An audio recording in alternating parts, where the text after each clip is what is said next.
Welcome to The Weekly. I'm Jeremy. I'm Chris. And this week on The Weekly, Andy Chambers writing for Konflikt 47. Endless Horrors from Between the Stars. That sounds good. Yes, that's Forbidden Psalm. Yep. Yeah. Warlord Games by Button Shy Games. And MÖRK BORG action figures. Severed Toys, yes, is doing this. It was a surprise. It's kind of one of those things. If you've got the money, it's a funny thing, but it's one of those collectors options. So let's start with the news from Warlord Games. So and Andy Chambers was just announced to head up the Konflikt 47 writing and development team at Warlord Games. So is that? Do we know if that's rules or just kind of everything? Everything, yeah. I was really surprised because, and I didn't know that. I've seen his name in Black Library books, but I didn't know he's been involved with. So he's going to be signed a contract as a writer and developer with Warlord, and of course he's worked on Blood Red Skies, Judge Dredd, Warhammer 40k, Warhammer Fantasy Battles, Necromunda, and Battlefleet Gothic, and also several novels in the Black Library. So he will be developing and guiding the evolving in-game universe, including rules and background.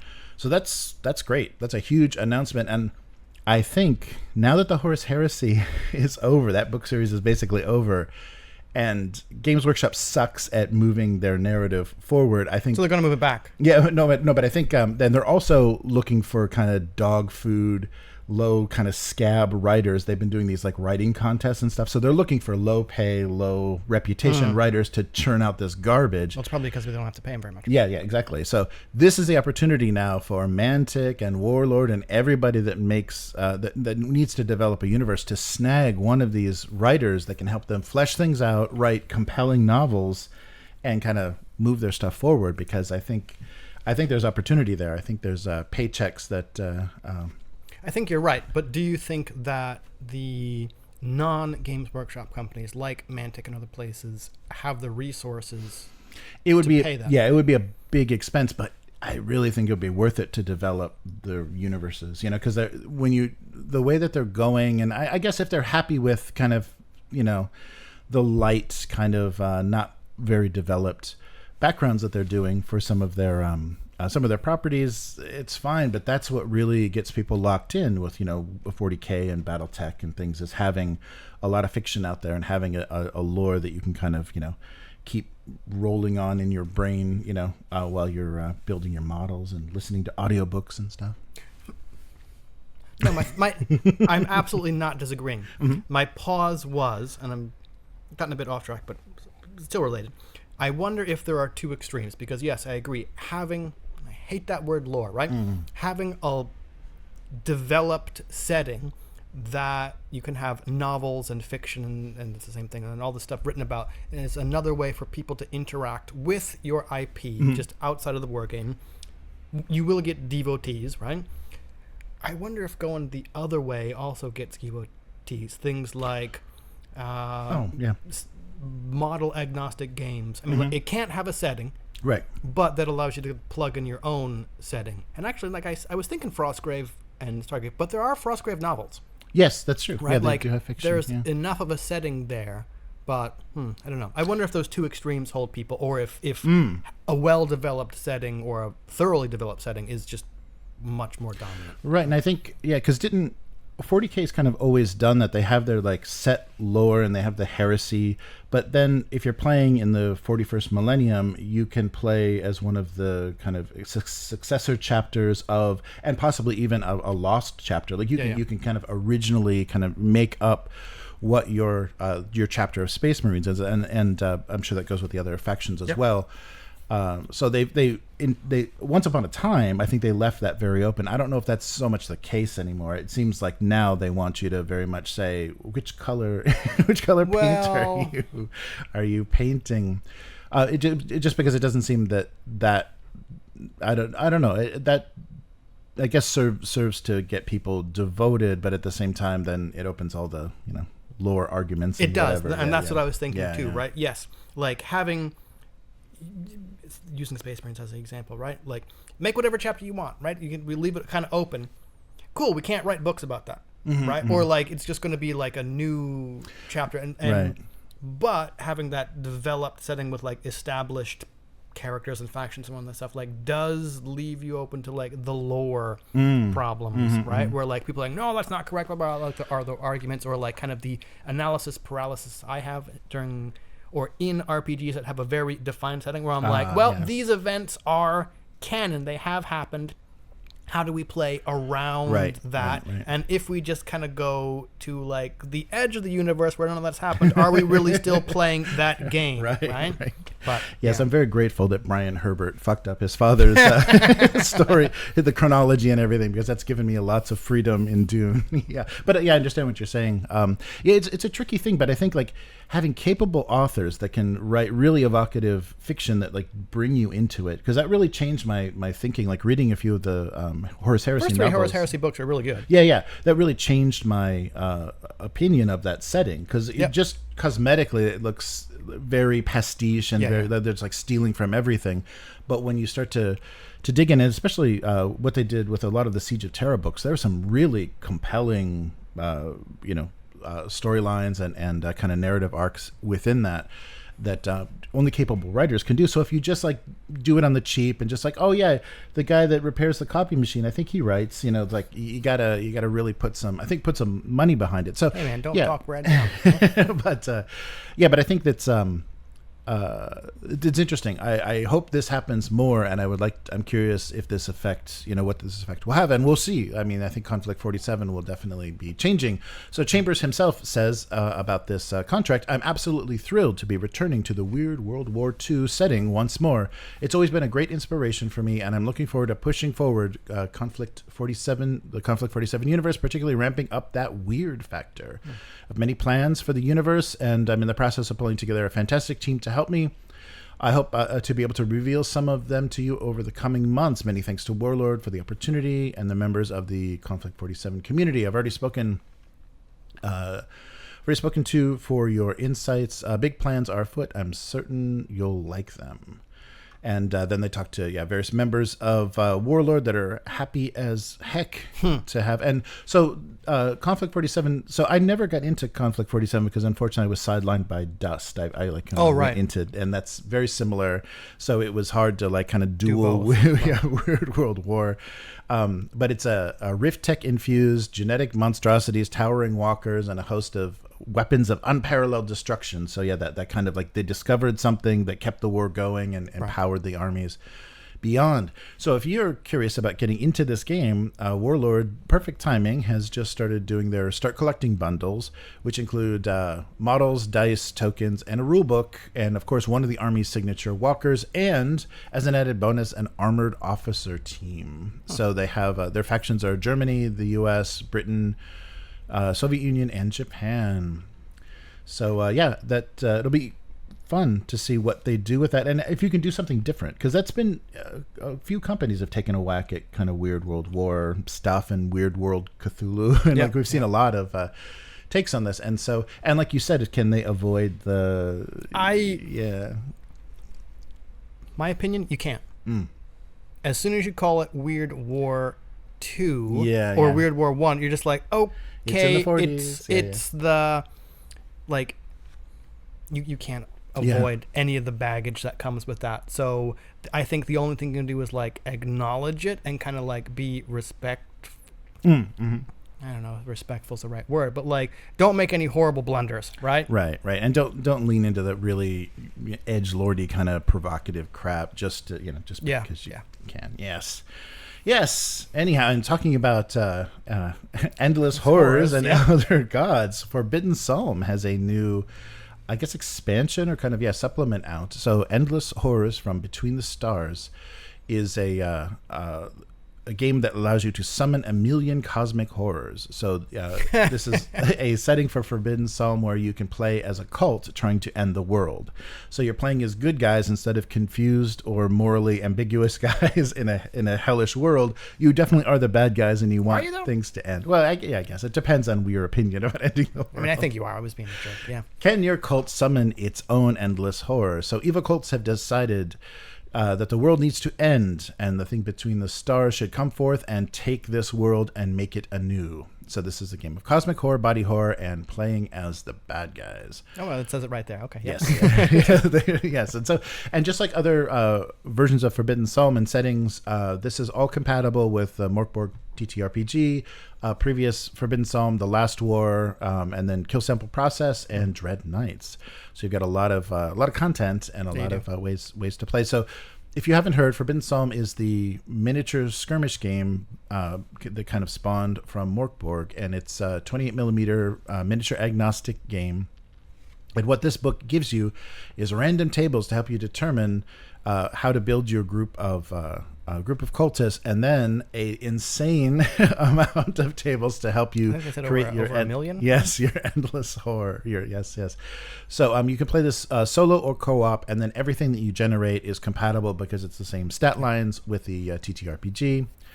So you got 5 zealous souls to undertake their call for their very own endless horror. So yes, you have 3 D100 tables that provide up to 1 million possible horrors. So it can get pretty. And for random tables, they do them really well. Both MÖRK BORG and Forbidden Psalm, it's fun. Like name generation and stuff has been really. It's not just like, oh, okay, you don't get disappointing results. You get really fun. Well, you get disappointing sometimes. They're just still interesting, right? Interestingly disappointing. Which reminds me, I was still going to just completely randomize my Forbidden Psalm warband. I haven't had a chance to do that, but sometimes you're just like, all right, and yes, the straight rolls. But it makes them interesting, and then how they play on the table, then how your rolls come out on the table are very funny, because if you have someone that's very fearful or whatever, and that never triggers, you're like, wow, I guess he found his bravery. So it's 160 pages of cosmic horror, and they also provide era specific weapon and equipments lists, so you can play in kind of any time period that you want. Yeah. So new monsters to add to all of your games, a full narrative campaign, rules for playing as the good guys as well, in case you don't want to bring the end of the world. Rules for setting up your own campaign in different time periods, solo, co-op, and versus rules for your preferred numbers. And also, they're adding rules for playing as the cult leader or playing as investigators, which I guess would be the good guys. Yep. Yeah. So you get that. And I like this they're doing this as well. You can get it as a PDF with a digital-only pledge, a softcover book, or a hardcover book, because the price jumps pretty considerably. Right. And if you just want to have something physical at the table, it's nice that they give you a softcover option. And if you go with any of the physical pledges, you'll have your name in the book as a cultist. Oh, so and it looks like they're doing fun stuff with that, and that's going to be and they also, I liked on the Kickstarter, because it is miniatures agnostic, still people that if they're new to this or not very aware, if they only know a couple of companies, they give you some suggestions, and it showed you some really nice painted examples of the Warlord Games sculpts of kind of mutated cultists. Wargames Atlantic Digital has some really good cultist models, and Anvil Industries has nice multi-part kits. And also Ve Victis. They showed some really, really great examples from those companies. So they give you a good starting point. And I think all of those companies are definitely worth supporting. They do good stuff. No, I saw that. It was good on the website. They said, okay, miniatures agnostic, but here are some good starting places. Yeah. I like that a lot. Yeah, so, and this is, of course, Will Rahman, the writing, design, and development, layout, and art, and Roz Leahy, copy editing and proofreading. Debbie's doing the warehousing, and Jert is doing the editing, and Vil is the artist on the Endless Horror book. So that's going to be digital through Drive-Thru RPG, and then the physical books will be through Space Penguin Inc. and Weird Designs. So that's all going to be through Backer Kit will be the fulfillment, but it's on Kickstarter at this time. So I will put that link in the description if you want to check that out. And so they plan to start physical shipments by January of next year, digital fulfillment by September of this year. So Backer Kit will be August. So pretty quick, yeah. And this is their 7th. Wow. Yeah, this is his 7th rodeo. So Will has done a considerable number, and I've gotten everything in a timely manner. They haven't had big delays. This is no mothership kind of debacle, even though they're working with some of the same people. But no, they've been Will Rahman's done some really good projects, and everything's come through really nice quality. And we've got and we already got our Forbidden Psalms. Yep, we did. Yep. Yeah, and there were even stamps on the boxes and stuff. Yeah, I saw that too. It was a shame to throw away the box. I know. But I knew exactly what had showed up because so many times it's just I get the slip, it's overseas. I'm like, I have no idea what's in the box showed up. I'm like, oh, Forbidden Psalm, because there's the stamp right there. Yeah, I like when they do that. Very nice. All right, so this was something I'm sure you know about this, but I thought of you right away. Oh, thanks. Yeah. Something good, I hope. Yes. So it was horrible. It was like, the world is, and Chris is to blame. Yep. No, this came about in a weird way because at first I was like, PU, why is this IP still alive? But I was scrolling around and saw this ad for The Walking Dead Surrounded. I saw this as well. And I'm like, why is somebody making a Walking Dead game? Yep. And then I'm like, wait, this is a wallet-sized tiny card game. Mm-hmm. And then I followed the link to who was producing it, and it was Button Shy Games. Yep. And so I wasn't aware of this at all. And this really, if you're interested in this sort of design challenge and this kind of scale of game, I think this is somebody you should take a look at and is definitely worth supporting. So Button Shy Games is a small board game publisher. It's Jason Tagmeer and some family in the UK, and they have a small group working in New Jersey. And what they produce are wallet games. And a wallet game is an 18-card pocket-sized game. So these are a small vinyl wallet with a playing card-sized cards. And depending on what they need, can be two-sided or however they work. But that's the base set of any game. That's the design kind of parameters. So they're portable, durable, and great to have on the go. A couple of their famous or their most popular games are Scrollopolis, Tussie Mussy, and Skulls of Sedlec. And, none of which I have. Oh, yes. The wallet, Button Shy games that I have are Rove. Mm-hmm. And all the expansions, and I recently just backed Aqua Rove and Rove Junior, and I think Battle Crest. Oh yes. Which, as someone who is always interested in how small can you make a game, or working with a set number of components, I'm like, every game is just 18 poker-sized cards, right? And Rove is a kind of spatial puzzle game. Where you're trying to manipulate a number of cards into a set configuration. Nice. Battle Crest is like a skirmish game where a card represents your character, and they did a pretty interesting kind of imaginary grid for placement of you actually have a battlefield, based on how some of the terrain is. As someone who's constantly trying to make little tactical war games, I'm like, how could I not at least try this? Yes. So I like the design parameters of it's got to be 18 cards, no more, no less, because 18 cards are the number of cards that come on a printed sheet when you're manufacturing it, and nice. This little plastic wallet that's the size of a wallet, right? That folds in half. So nice. I really like them. Yeah, it's a really great idea, and I think if you're interested at all, definitely a company worth supporting. And they emphasize these games are hand assembled, and until they get to a ridiculous popularity that they can't handle that anymore, they really want to keep that going because this is a labor of love. It's also a very personal thing that these are hand assembled and given to you from not a machine or just cranked out by who knows, questionably paid workers. And the other interesting thing that they're doing is they have a Patreon. So they're Board Game of the Month Club. So a new wallet game. They produce a new wallet game every month. So that means they produce 12 in a year, and they kickstart many of them to support the production of them. And so I think something like Walking Dead Surrounded probably had to get some sort of, because they have to pay for a license. So it had to have some extra funding. But the tiers are very interesting on their Patreon. For $3, you can get print and play of everything they do. $5, you don't get anything monthly, but you get a big box of stuff once a year from what they're producing. Nice. And then for $18 a month, they send you the latest game every month. And each one of those tiers has also a discount on their store to buy previously published and produced games.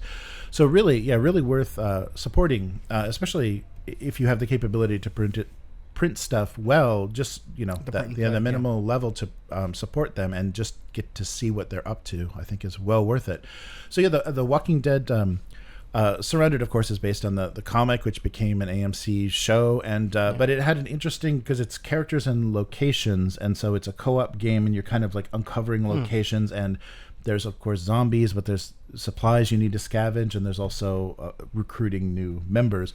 So it seems like they've used that limit to do an interesting. And I think there's already an expansion as well. So when the expansions come out, they're 4-card expansions, and so then what they'll do, if enough expansions are done, they'll put them together. So you get all expansions in a second set. So I think they're up to 4 expansions, like 16 cards in an expansion collection. And and so that means that basically a game is $12 and expansions are about $5 US, and so it's a very affordable way to try out these little, and the fact that they're producing them, and then the quality, you would say, yeah. I mean, like, they are nice. Okay, it's kind of like that fake plasticky leather, kind of like for the wallet, right? Yeah. But the cards, I mean, they're nice. They have that. They must have like a UV finish, because they're not going to chip or scratch. And I think they even have like the linen texture. So they're nice. They're durable. Yeah. Excellent. Yeah. So I'll put a link to their shop, and then that'll get you to their Patreon as well. And well worth checking out. I think operations like this need support, and I think, because they produce so many games, you should be submitting to these folks. If I had an ideas that worked, I would be, right? Once one of them works. Once one of them works, I will submit, right? Yes, I was get too caught up. I'm like, oh man, this looks awesome. And then I play it. I'm like, it don't fucking work. Right? All right, this is not a game. This is a piece of art. Right? All right, whatever. Right? Nice. And finally, our new department, what is this? More money than sense, we should call it. Okay, I like it. Yeah. But so Severed Toys, and so Severed Toys. Do you remember the gelatinous cube D6 that I had once upon a time? Yeah, that they produced that. So they do good stuff, and they do kitschy, kind of funny role playing, support enamel pins and stuff to support their so again, the stuff you don't actually need. Yeah, right. But all the stuff that signifies to your peers that you're on the inn. That you're splashing the cash around. Now that you're yes, exactly. So Severed Toys and Stockholm Cartel are working together to produce a line of MÖRK BORG action figures. Oh, it's a whole line. Okay. Yeah, it's various variations on the one character. Yeah, so this is the original character from the cover of the first book. So kind of the Minotaur head. Skeleton. Yeah, right. And so they're doing 4 brand new Dread Risen action figures from the cover of the first book. So 7 inches, fully articulated. So there will be the standard version, the blood-drenched version, the glow-in-the-dark version, and the fully black cursed version. So each of these comes with a zine that has a different cover. I think the contents of the zine are the same, but a zine for MÖRK BORG and a cover specific to these. So I think maybe the cover, if I'm understanding, the cover may even be the backing card or as part of the backing card of the miniature or the action figure itself.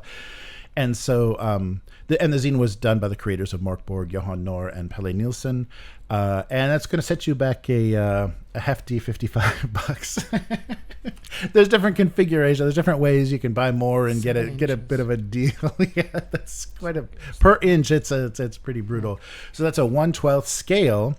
But so if you get 2 of them, you'll have one. You'll see how high it is. Yeah, you'll have an actual size. But all the figures come with a rusted sword, a sick flail, a battered shield, and then the original zine. And there will be extra swappable heads for a sneering expression, and they will be unlocking further weapons. So the Zweihander and a scroll and many things are coming up to be unlocked. Yes, and so the standard version. It is colored, pretty much like the artwork on the book, and it will deliver D6 damage. Okay. The gore one is, of course, a soaked in gore. Yeah. The glow in the dark one radiates a molded in luminescent plastic and is full of ancient evil power, of course. Okay. And the blacked out variant is exclusive, and they're just going to do 1 run of those. So they'll be the collectible one. So the Skeletal Creed zine is what's included. That lets you summon your own undead with tables and making your own custom figure. Nice. Yes. And so it's a clear shell and backer card standard action figure packaging, but all designed by Johan Nohr. And there's a tray between the tray between the cardboard and the backing that the zine fits in. So I mean, I don't hate the idea. It just Yeah, kind of it's fun. seems Yeah, a bit Yeah, it's fun. extraneous. I mean, it's not, I don't know how many people are going to have this extra cash lying around. But this is all done through BackerKit. Okay. So and further things that may be unlocked depending are a femur, a CX, a war pick, a polearm, and a battle axe. Okay. So you're guaranteed at least 3 or more mystery items. Oh, I guess if you go for the dead risen weapon pack, Right. Okay. there's even more goodies for your little fella to hold. So, it's fun. Yeah, it's fun. Yeah. So and Severed Toys seems to be they keep kind of supporting, because they're the ones that did the production for the Dead Milkman RPG, or the module that they produced. And so some fun, and that came up, and I'm just like, wow, that's really silly, wow, that's really expensive, but oh right, it's like collector toy stuff, so of course it's good. $55 for a collectible toy is not a ridiculous price, and especially with when the really cheaply produced stuff is at that price, and especially if you buy it at secondary market, it's very expensive. But so there's something else I have on your desk. Maybe what's in the back of my head is like, if you got no, okay. My thought here was, if you've got an action figure made of your thing, are you still indie? Well, it's an indie. If the price of the figure makes it indie.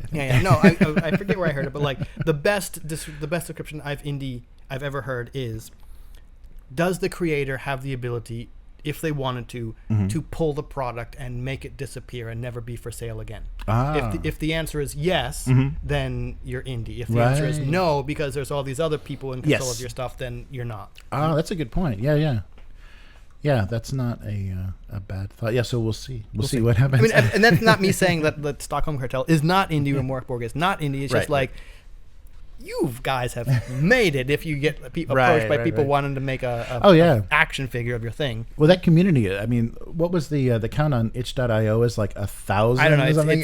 It's insane, the amount of like supplements and support from MÖRK BORG. Yeah. But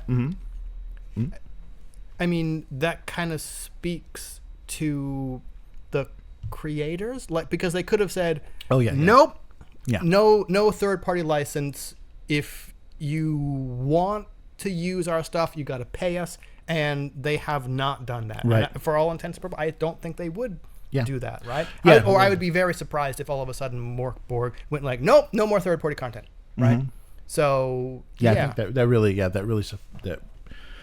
really lifted them up as far as in popularity for what they were doing. Oh, sorry, and also included. So if you're not into plastic, okay, I'm not. Yeah, there's a metal mini that you can get of the same character. You could just kill someone with that thing, couldn't you? Probably. Right. Yes, and I think it's probably like 28-30 mil scale, and also a massive exclusive patch, which is done with kind of a. So you're looking at like jean jacket backpack. Backpack. Yeah, right, because it's 15 by 10 inches, 15 and a half by 10 inches. Yeah, sword tip to shield, so kind of like a crest of arms.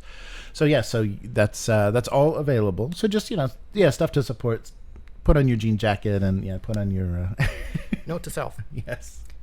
Develop a miniatures agnostic war game that gets popular enough to have all this stuff attached to it. Okay, you got it? Okay. Funny you bring that up, because I was actually looking at the stats for Bright Hammer going, how could I tweak this for a miniature agnostic game? Oh, yeah. I don't know if I could, right? But the idea is still percolating in the back of my head. D100 would be fun. Yeah, there's not, because everyone is either going like D6s or D20s. I hate D20s. Right? Yeah. So, but D100 miniature skirmish. Okay, let's. Okay, spoilers here. But what I was thinking is, okay, looking at things like Necropolis 28 and whatever, right? There's no misses in that game. So I'd thought about, D100 is really just an expanded D10, right? You could just do it in tens. I was thinking almost like an Apocalypse World style. You roll 2d10s and you count the number of dice that roll under your stat.